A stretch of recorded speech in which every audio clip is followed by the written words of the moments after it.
Psychologists never advise us to buy stuff. We tend to think that having stuff can help us feel good and experience fullness and will sort out our problems, so it is not very hard to become obsessed with having lots of stuff.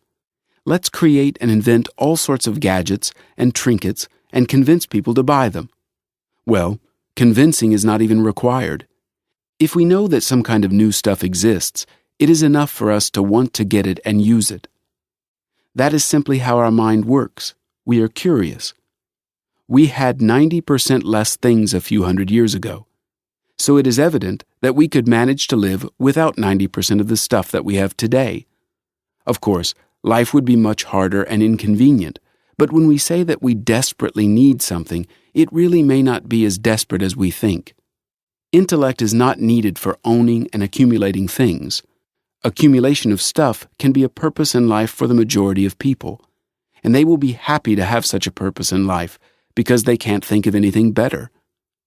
Concentrating on material stuff, producing and trading, is a great spur for an increase in the economy. Some people create, some produce, some sell, and others buy.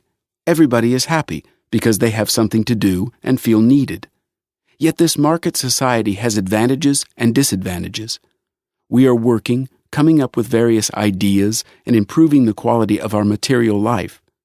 The disadvantage is that we often don't keep a healthy balance and start to overconsume things that are unnecessary, and, with that focus on material issues, we are not able to solve other social issues, such as suicide, alcoholism, drugs, crime, corruption, and so on. No theory in psychology refers to accumulating stuff as the main goal for people. In modern times, we are very interested in psychology, but it is strange that nobody has noticed this. Neither philosophers nor psychologists nor the church ever claimed that buying and owning stuff will make our life better. And yet we end up doing quite the opposite. I understand that we have to satisfy needs like food, housing, transportation, raising children, and the like. However, in Western societies, these requirements are already met, but we are further working, buying, and buying some more. It is like an uncontrollable train we see that is going the wrong direction, but we cannot change it. Capitalism doesn't want to acknowledge that usage and possession create very few surplus values for our inner life.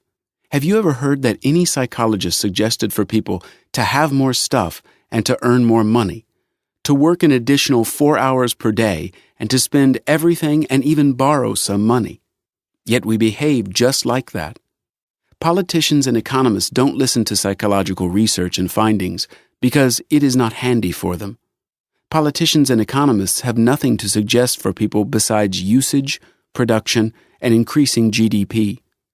The fact that people could direct their creative and intellectual faculties somewhere else is not the object of their research.